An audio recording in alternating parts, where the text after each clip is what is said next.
चलो अब बात नहीं, हम लोग चालू कर रहे हैं। देखो चैप्टर है क्या, रुक जाओ, चैप्टर हम पहले ही बता दे रहे हैं। चैप्टर का ना इनिशियली में, रुक जाओ इधर, सिर्फ फोर्स के बारे में पढ़ना है। उसके बाद हम लोग का ये जो चैप्टर है इसका नाम है न्यूटन्स लॉ ऑफ मोशन। देखो इधर, Newton's law of motion. Newton 3 law दिया था, जिसको न्यूटन का first law, second law, third law बोलते हैं। अगर स्कूल में हुआ होगा तो बढ़िया बात, नहीं हुआ होगा तो कोई बात नहीं। और उसका बाद एक है यूनिवर्सल लॉ ऑफ ग्रेविटेशन। मतलब हम लोग का चैप्टर में 4 पोर्शन हम लोग पढ़ेंगे। एक पोर्शन में हम लोग खाली फोर्स के बारे में थोड़ा बहुत पढ़ेंगे, दूसरा में हम लोग पढ़ेंगे ओनली न्यूटन का फर्स्ट लॉ, उसके बाद हम लोग पढ़ेंगे न्यूटन का सेकंड लॉ, उसके बाद हम लोग पढ़ेंगे न्यूटन का थर्ड लॉ, उसके बाद पढ़ेंगे हम लोग न्यूटन का यूनिवर्सल लॉ ऑफ ग्रेविटेशन। मतलब टोटल कितना टॉपिक है इसमें, 5। अब उसके अंदर जाएंगे तो और कुछ भी हमको मिलेगा। तो ध्यान से अगर देखेगा ना, सबसे पहला जो वर्ड आता है ना फोर्स, फोर्स को हम लोग अपना हिंदी में बोलते हैं बल, ताकत। तो फोर्स होता क्या है? तो फिजिक्स के अकॉर्डिंग फोर्स क्या होता है? फिजिक्स बोलता है फोर्स एक एक्सटर्नल कॉज है, एक कारण है जिसका काम है किसी भी ऑब्जेक्ट का शेप चेंज करना या तो उसका साइज चेंज करना, और अगर वो रेस्ट पे है तो उसको मोशन में ला देना, या तो अगर वो मोशन में है तो उसको रेस्ट पे ला देना। बस बोलेंगे, या तो फिर फोर्स का काम है डायरेक्शन चेंज करना। तो फोर्स बेसिकली करता क्या है? अगर मान लो कि मेरा हाथ में कोई एक रबर का बैंड है ना, इसको अगर हम खींचेंगे रबर का बैंड को, तो देखो दिख रहा था ये सर्कुलर, और थोड़ा सा ऐसे टानने के बाद थोड़ा पैरेललोग्राम का शेप हो गया। मतलब इसका क्या चेंज हो गया पता है? शेप, साइज तो चेंज हुआ ही। कोई एक रबर का बैंड है, इतना छोटा है, ऐसे करके खींचे, क्या चेंज हो गया उसका? साइज। कोई साइकिल रुका हुआ है, तुम उसको धक्का मार दिया, धक्का मारना मतलब फोर्स लगाना, वो चलना चालू कर देगा। कोई साइकिल चल रहा है, उसको पकड़ लेंगे, पकड़ लेने का मतलब फोर्स लगाना, तो वो रुक जाएगा। तो वो, या फिर तुम्हारा कोई साइकिल वगैरह चल रहा है, तुम उसका हैंडल को टिल्ट किया, तो तुम्हारा क्या चेंज होगा? डायरेक्शन। फोर्स क्या करता है? बेसिकली फिजिक्स के अकॉर्डिंग फोर्स का काम है किसी भी ऑब्जेक्ट का शेप चेंज कर देना, या तो साइज चेंज कर देना, अगर वो रेस्ट पे है तो उसको मोशन में ला देना, और अगर मोशन में है तो उसको या तो डायरेक्शन चेंज करना। इसके अलावा फोर्स का दुनिया में कोई काम नहीं है फिजिक्स के अकॉर्डिंग। अगर तुम कोई नया बात बोलेगा, ये 5 से लिंक होगा, कुछ अलग नहीं होगा। और या फिर ये सारा काम करने का ट्राई करना, सारा काम करने का। जैसे अगर हम बोलेंगे ये ढक्कन को हम ले लिया, हम इसमें फोर्स तो लगा रहे हैं, लेकिन क्या इसका शेप या साइज चेंज हो रहा है? नहीं हो रहा है। हम ये वाला दीवार रुका है, इसको धक्का मारेंगे, एक ट्रक रुका है, उसको धक्का मारेंगे, धक्का लगे मारने का क्या मतलब है? फोर्स लगाना। फोर्स लगाने से क्या रुक जाएगा? चलना चालू कर देगा। कोई एक ट्रक चल रहा है, उसको अगर हम पकड़ लेंगे, पकड़ लेने का मतलब फोर्स लगाना, फोर्स लगाने से रुक जाएगा? नहीं। मेरा बात समझ में आ रहा है क्या?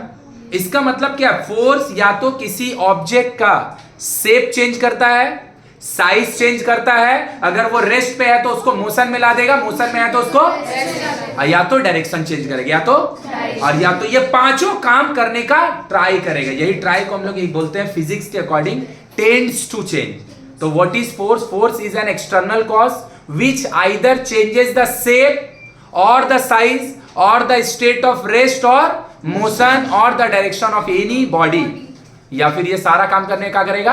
ट्राई करेगा। ट्राई करने को हम लोग बोलते हैं टेंड्स टू चेंज। तो क्या बोल रहे हैं हम लोग? फोर्स को बोल रहे हैं क्या? Force, a force is that physical cause, force एक कारण है विच चेंजेस, देखो चेंजेस, और यहां पे क्या लिख रहा पता है? और टेंड्स टू चेंज। चेंज और टेंड्स टू चेंज में डिफरेंस समझ लो। चेंज का मतलब हम चेंज उसका स्टेट कर ही देंगे, रेस्ट पे है तो मोशन में ला ही देंगे, धक्का मार देंगे साइकिल को। साइकिल चल रहा है, पकड़ लेंगे तो रुक जाएगा। तो भैया चल रहा है साइकिल, पकड़ लेंगे तो फोर्स लगा के रोक दिए, और अगर रुका साइकिल है धक्का मार देंगे तो चल रहा है साइकिल, नो, रुका साइकिल चलना चालू कर देगा। लेकिन ये बात फोर्स लगा के हम ट्रक के लिए कर सकते हैं? तो फोर्स लगाने का मतलब ही नहीं है कि कोई चीज रेस्ट से मोशन में आ ही जाएगा, या मोशन से रेस्ट में आ ही जाएगा। मतलब तुम चेंज करने का ट्राई भी कर सकता है। कोई रबर का बैंड है, खींचेगा उसका शेप चेंज हो जाएगा, खींचेगा उसका साइज चेंज हो जाएगा। लेकिन अगर लोहा का रॉड लेकर खींचेगा तो उसका शेप और साइज चेंज होगा। मतलब क्या? तुम फोर्स नहीं लगा रहे, तुम फोर्स लगा रहा है, लेकिन जो फोर्स जितना तुम अप्लाई कर रहा है, इट इज नॉट एनफ कि एक रॉड का शेप या साइज चेंज कर दे। रबर का कर सकता है, रॉड का नहीं भी कर सकता है। मतलब हम फोर्स लगाएंगे तो ये सारा चीज चेंज होगा, जरूरी नहीं है, नहीं भी हो सकता है। जब नहीं भी हो सकता तो हम उसको करने का क्या ट्राई कर रहे हैं। यही ट्राई को हम लोग फिजिक्स में बोलते हैं टेंड्स टू, फिर से बोल रहे हैं क्या भैया? A force is that physical cause which changes either the shape और द साइज और द स्टेट ऑफ रेस्ट और मोशन ऑफ अ, बस यहाँ पे डायरेक्शन वाला वर्ड यूज नहीं किया, डायरेक्शन भी होता है। बोलो क्लियर है? और या फिर ये सारा काम करने का क्या करेगा, ये सारा काम करने का क्या करेगा, फोर्स ट्राई करेगा। ये ट्राई को इंग्लिश में हम लोग बोलते हैं टेंड्स टू। बोलो पूरा क्लियर है? तो भैया आज से फोर्स हम लोग के लिए क्या, force is the cause which either changes the shape और द साइज और द स्टेट ऑफ रेस्ट और मोशन और डायरेक्शन, और आइदर या तो सब कुछ चेंज कर देंगे या तो ये सारा कुछ चेंज करने का हम ट्राई कर रहे हैं। बोलो कोशिश करेंगे। बोलो पूरा क्लियर है? अब फोर्स दो तरीका का होता है फिजिक्स के अकॉर्डिंग, एक होता है कॉन्टैक्ट फोर्स, एक होता है नॉन कॉन्टैक्ट फोर्स। तो भैया कॉन्टैक्ट फोर्स क्या होता है, ऐसा फोर्स जो दो अलग अलग तीन अलग अलग बॉडी का टच का वजह से, कांटेक्ट में आने का वजह से जनरेट होता है, उसको हम लोग बोलते हैं कांटेक्ट फोर्स। मतलब ऐसा फोर्स जो टच में आने का वजह से प्रोड्यूस हो रहा है, उसको हम लोग बोलेंगे कांटेक्ट फोर्स। जैसे अगर तुम देखेगा फ्रिक्शनल फोर्स, अगर जान लेगा कोई भी सरफेस पे तुम अगर चल रहा है, तो अगर तुम ऐसे करके अपना हाथ को बढ़ा रहा है, ऐसे करके बढ़ा रहा है, तो दोनों एक दूसरे के साथ फिजिकल टच में है ना। तो हम जब इसको बढ़ाएंगे इधर, कोई भी ऑब्जेक्ट जब मोशन करता है तो जिस डायरेक्शन में वो मोशन करता है उसका ऑपोजिट डायरेक्शन में एक फोर्स लगता है जो उसको आगे जाने से रोकना चाहता है। उस फोर्स को हम लोग बोलते हैं फ्रिक्शनल फोर्स। मतलब हम अगर चलना चाह रहे हैं तो चलने के लिए हमको सामने की तरफ फोर्स लगाना पड़ेगा। तो मेरा पैर और जमीन का कांटेक्ट हुआ, मेरा पैर और जमीन का कांटेक्ट हुआ, हम आगे की तरफ चलना चाह रहे हैं, तो आगे की तरफ चलना अगर हम चाहेंगे तो हम फोर्स लगाएंगे। ऑब्वियसली अपना पैर उठा उठा के जो रखते हैं वो काम फोर्स लगा रहे हैं। मेरा फोर्स जिस तरफ, डायरेक्शन मेरा जिस तरफ है, जिस तरफ हम मूव करना चाह रहे हैं, उसके ऑपोजिट में एक फोर्स लगता है, उसको हम लोग बोलते हैं फ्रिक्शनल फोर्स। तो फ्रिक्शनल फोर्स बिना कांटेक्ट का होगा तो ये कैसा फोर्स होगा, कांटेक्ट फोर्स। उसके बाद एक चीज होता है जिसको हम लोग बोलते हैं टेंजेंशियल फोर्स। एक फोर्स होता है जिसको हम लोग बोलते हैं नॉर्मल रिएक्शनल फोर्स। ये भी कांटेक्ट फोर्स है। What is normal reactional force? अगर हम बोलेंगे मेरा हाथ में ये वाला चीज है, अगर मेरा हाथ यहाँ नहीं होता, ये नीचे चल जाता, तो इसको नीचे कौन खींच रहा है, ग्रेविटेशनल फोर्स। कौन खींच रहा है, ग्रेविटेशनल फोर्स। लेकिन ये नीचे नहीं गिर रहा, मतलब पक्का मेरा हाथ से ऊपर का तरफ, मेरा हाथ से ऊपर का तरफ पक्का एक फोर्स लग रहा होगा जो इसको बैलेंस कर दे रहा होगा। नहीं समझे मेरा बात? हम अगर अपना हाथ यहाँ से हटा ले, छोड़ दे, तो नीचे चल जाएगा। कौन इसको नीचे खींच रहा है? तो वो तो यहाँ पे भी खींच रहा होगा, लेकिन ये नीचे गिर रहा है, मतलब पक्का मेरे हाथ से ये वाले प्लस में, ये वाला इंस्ट्रूमेंट में एक फोर्स लग रहा होगा जो ऊपर की तरफ इसको बैलेंस कर दे रहा होगा। ये फोर्स को हम लोग बोलते हैं नॉर्मल रिएक्शनल फोर्स। तो बोलेगा ये तो फ्रिक्शनल फोर्स है। अरे भैया फ्रिक्शनल फोर्स तब होगा जब इसको मूव करवाएंगे, हम इसको अपना हाथ में रख के। मतलब तुम्हारा कॉपी जो बेंच पे रखा है, तो कॉपी को नीचे खींचना कौन चाहता है, ग्रेविटेशनल फोर्स। लेकिन कॉपी वहीं पे अड़ा हुआ है, मतलब बेंच से ऊपर के तरफ एक फोर्स लग रहा है, उस फोर्स को हम लोग बोलते हैं नॉर्मल रिएक्शनल। तो नॉर्मल रिएक्शनल फोर्स कैसा फोर्स होगा, कांटेक्ट फोर्स। कैसा फोर्स होगा, कैसा फोर्स होगा, कांटेक्ट फोर्स। बोलो क्लियर है? थर्ड एक तो होता है कभी भी जान लेगा, कभी भी जान लेगा कोई भी चीज को अगर तुम बांध बूंद के रस्सी से, सूता से, वायर से लटकाएगा तो वहां एक फोर्स लगता है, उसको हम लोग बोलते हैं टेंशनल फोर्स। क्या बोले भैया, समझ में नहीं आया? मान ले कि ऊपर में एक ऐसे रॉड है, उससे हम एक तार को ऐसे करके लटका दिए और उस तार में कोई एक लोहा का बॉल ऐसे करके झुला दिए। सही बात है? तो तुम सोचो तो भाई ये जो लोहा का बॉल है इसको नीचे खींचना कौन चाहता है, ग्रेविटेशनल फोर्स। लेकिन ये टूट के तो नीचे गिर नहीं रहा है, मतलब पक्का ऊपर का तरफ, नीचे का तरफ कौन लग रहा है, ग्रेविटेशनल फोर्स, इसका वेट। और ये नीचे गिर नहीं रहा, मतलब ये पक्का ऊपर का तरफ एक फोर्स लग रहा है जो इसको बैलेंस कर दे रहा है, तभी ये टूट के नहीं गिर रहा है। तो जान लेगा कभी भी तार, वायर, रस्सी, सूता, ये सब जहां पे भी इन्वॉल्व होगा वहां पे एक फोर्स लगेगा ही लगेगा, जिसका नाम होता है टेंशनल। तो बोलेगा भैया ये वाला तो सुन के लग रहा नॉर्मल रिएक्ट। अरे भैया नॉर्मल रिएक्शनल फोर्स तब होगा जब कोई चीज किसी सरफेस पे रखा होगा। हम ये बॉटल को इसका ऊपर रख लिए तो नीचे इसको कौन खींच रहा है, लेकिन ये नीचे नहीं जा रहा, मतलब नीचे से ऊपर की तरफ इसको एक धक्का लग रहा है, वो धक्का का नाम है नॉर्मल रिएक्शनल फोर्स। यहाँ पे हम ये नहीं बोले, हम बोले इसका कनपट्टा में ऐसे रस्सी बांध के ऊपर से झुला दिए इसको। मेरा बात समझ में आया?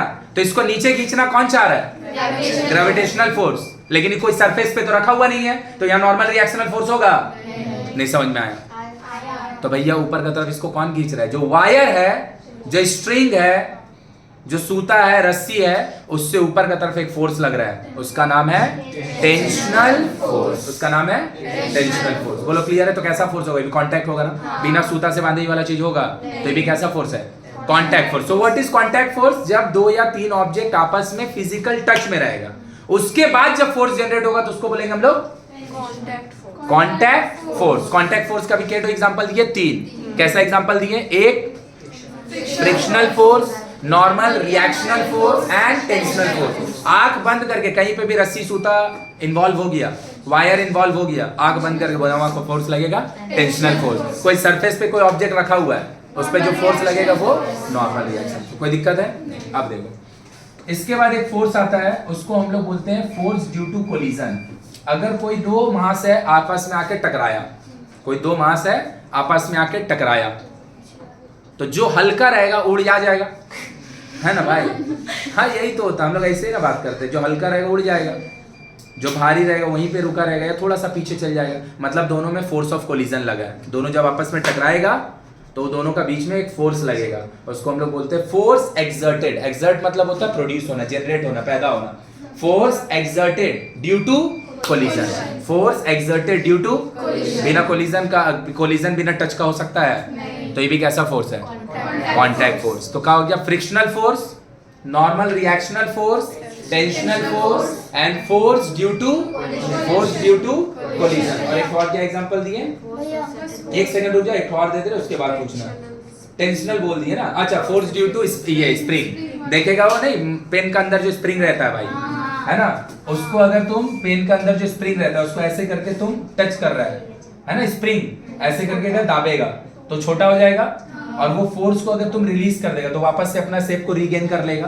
तो जब उसको तुम फोर्स लगा के ऐसे करके दाब रहा है, तो इसको हम लोग बोलते हैं फोर्स एक्सर्टेड। एक्सर्ट मतलब प्रोड्यूस होना, ड्यू टू स्प्रिंग। किसका वजह से प्रोड्यूस हुआ? तो ये कांटेक्ट का होगा, बिना कांटेक्ट का होगा। और फोर्स अगर रिलीज कर लेंगे फिर से वापस से वो क्या करेगा? अपना शेप को रीगेन कर लेगा।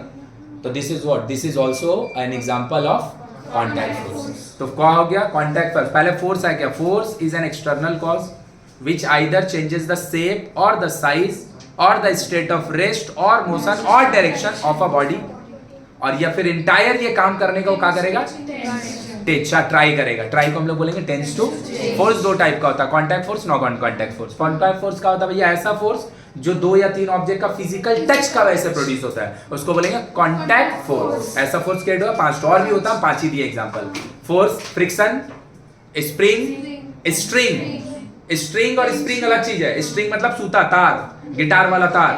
फोर्स, टेंशनल, एंड उसके बाद फोर्स ड्यू टू कोलिजन। अब आया नॉन कांटेक्ट फोर्स। उसके बाद क्वेश्चन पूछना, नॉन कांटेक्ट फोर्स ऐसा फोर्स जो दो या तीन अलग अलग ऑब्जेक्ट में लग तो रहा है, फील भी किया जा रहा है, लेकिन जिस ऑब्जेक्ट में वो लग रहा हो दोनों कांटेक्ट में ही नहीं है। जैसे मेरा हाथ में एक मैग्नेट हो और मेरा हाथ में दूसरा मैग्नेट है। दो मैग्नेट को अगर हम हाथ में ले लेंगे, दो मैग्नेट को अगर हम अपना हाथ में ले लेंगे तो दोनों एक दूसरे को या तो अट्रैक्ट करेगा या तो रिपेल करेगा। अरे लाइक पोल रिपेल करता है, ये भी साउथ होगा, ये भी साउथ होगा, रिपल्सन होगा। एक में साउथ होगा, दूसरा में नॉर्थ होगा, अट्रैक्शन होगा। तो लाइक पोल, देख this is what, this is physics. Physics है क्या? लाइक पोल, इसका भी साउथ इसका भी साउथ एक दूसरे को रिपेल करेगा। इसका साउथ सामने होगा और इसका नॉर्थ सामने होगा, ये एक दूसरे को, दिस इज नॉट फिजिक्स। ये होता क्यों है कि लाइक पोल एक दूसरे को रिपेल करता है और अनलाइक पोल एक दूसरे को अट्रैक्ट करता है। ये क्यों होता है ये जानना फिजिक्स है। नहीं समझा मेरा बात? हर दिन हम तुमको बार बार समझा रहे कि फिजिक्स का इंपॉर्टेंस। एक वो मैग्नेट है, ये उसका साउथ है, ये इसका नॉर्थ है। एक और मैग्नेट है, ये इसका साउथ है, नॉर्थ है, साउथ है। दोनों एक दूसरे के साथ चिपक जाएगा, अट्रैक्ट होगा। यहां साउथ कर दो, यहां नॉर्थ कर दो, तो लाइक पोल एक दूसरे के सामने हो जाएगा, तो दोनों एक दूसरे को, ये दुनिया में सबको पता है। ये होता क्यों है ये जानना हम लोग का फिजिक्स है। अभी क्लियर हुआ? तो ये हम लोग का है मैग्नेटिज्म, एक चैप्टर है, चैप्टर 10। वहां पे हम तुमको बताएंगे कि क्यों लाइक पोल रिपेल करता है और अनलाइक पोल। अभी हम लोग उसमें नहीं जा रहे, अभी मेरा कंसर्न इसका नहीं है। अभी मेरा कंसर्न है नॉन कांटेक्ट फोर्स को जाना। तो नॉन कांटेक्ट फोर्स क्या होता है भाई? नॉन कांटेक्ट फोर्स क्या होता है भाई कि अगर कोई दो या तीन, दो मैग्नेट को आप एक दूसरे का टच भी मत कराइए, बस दोनों के एक दूसरे का करीब लेके आइए। लाइक पोल अगर रहेगा तो लगेगा कि दूर भागना चाह रहा है, अनलाइक पोल रहेगा तो लगेगा कि पास आना चाह रहा है। तो फोर्स लग रहा है ना यहाँ पे, लेकिन का टच कराना जरूरी है उसके लिए। तो ये कैसा फोर्स होगा? Non contact force. और यहाँ जो फोर्स है उसका नाम है मैग्नेटिक फोर्स। यहाँ जो फोर्स है उसका मैग्नेटिक। तो मैग्नेटिक फोर्स कैसा फोर्स होगा? Non contact force. कोई दो मैग्नेट में कैसा फोर्स लगेगा, इसके लिए उसको फिजिकली टच करने की जरूरत। बोलो समझ में आया? अब आया, अगर एक चार्ज होगा तो इसको कैसा फोर्स बोलेंगे? दो मैग्नेट के बीच जो फोर्स लगता है उसको बोलते हैं मैग्नेटिक फोर्स। अब एक चार्ज है पॉजिटिव, दूसरा चार्ज है पॉजिटिव, दोनों को टच कराने की जरूरत है? नहीं, रिपल्सन होगा। एक चार्ज है पॉजिटिव, दूसरा चार्ज है नेगेटिव, दोनों को एक दूसरे का करीब लाना है, दोनों को एक दूसरे का करीब लाना है। लाने का टच कराने की जरूरत है, अपने आप खींचा जाएगा। तो इन दोनों का बीच जो फोर्स लगता है इसको बोलते हैं इलेक्ट्रोस्टैटिक फोर्स। क्या बोलते हैं? इलेक्ट्रोस्टैटिक फोर्स कैसा फोर्स होगा? कॉन्टैक्ट की नॉन कॉन्टैक्ट? Non contact. बोलो क्लियर है? उसके बाद दो मास के बीच में जो फोर्स लगता है उसको ग्रेविटेशनल फोर्स बोलते हैं। कोई एक ऑब्जेक्ट है, उसको अगर हम यहाँ छोड़ दें तो हमको नीचे इसको भेजना पड़ेगा कि अपने आप चल जाएगा। मतलब इसको कोई नीचे खींचना चाह रहा है, जो खींचना चाह रहा है उसका नाम क्या है? Gravitational force. तो ग्रेविटेशनल फोर्स प्रोड्यूस होने के लिए क्या, इसको जमीन का अंदर रखना पड़ेगा, जमीन का ऊपर रखना पड़ेगा। इसको तुम कहीं पे भी रख देगा तो ये नीचे अट्रैक्ट, तो फिर ये भी कैसा फोर्स है? तो मैग्नेटिक फोर्स, मैग्नेटिक फोर्स। उसके बाद इलेक्ट्रोस्टैटिक फोर्स, दो मैग्नेट के बीच में जो फोर्स लगता है मैग्नेटिक फोर्स। दो चार्ज के बीच में जो फोर्स लगता है इलेक्ट्रोस्टैटिक फोर्स। दो मास के बीच में जो फोर्स लगता है उसको बोलते हैं हम लोग ग्रेविटेशनल फोर्स। ये तीनों फोर्स कैसा फोर्स है? Non contact force. इसके लिए फिजिकल टच का जरूरत नहीं। बोलो पूरा बात समझ में आया? तो क्या बोल रहे हैं, ध्यान से देख। तो फोर्स, फिर से फोर्स क्या बोल रहा है भैया? A force is that physical cause which changes और टेंड्स टू चेंज। ये सबसे इंपॉर्टेंट बात है। आइदर द शेप और द साइज और द स्टेट ऑफ रेस्ट और मोशन ऑफ अ। इसके साथ तुम एक वर्ड और ऐड कर सकता है, कोई प्रॉब्लम नहीं होगा। डायरेक्शन वर्ड ऐड कर देगा तुम। क्या ऐड कर देंगे? डायरेक्शन। बोलो पूरा बात समझ में आ गया? फोर्स कितना टाइप का होगा? Contact and non contact. अब ये वाला जो चीज हम जितना भी समझाए ना, ये बुक में इलैबोरेट करके दिया हुआ है। मतलब नॉर्मल रिएक्शनल फोर्स का 3-4 एग्जांपल दिया हुआ है, टेंशनल फोर्स का दिया, तो उसको पढ़ना। इतना ही हम लोग का चैप्टर का पार्ट 1 में है। बोलो पूरा क्लियर है? चलो किसी को कुछ पूछना है तो पूछो जल्दी।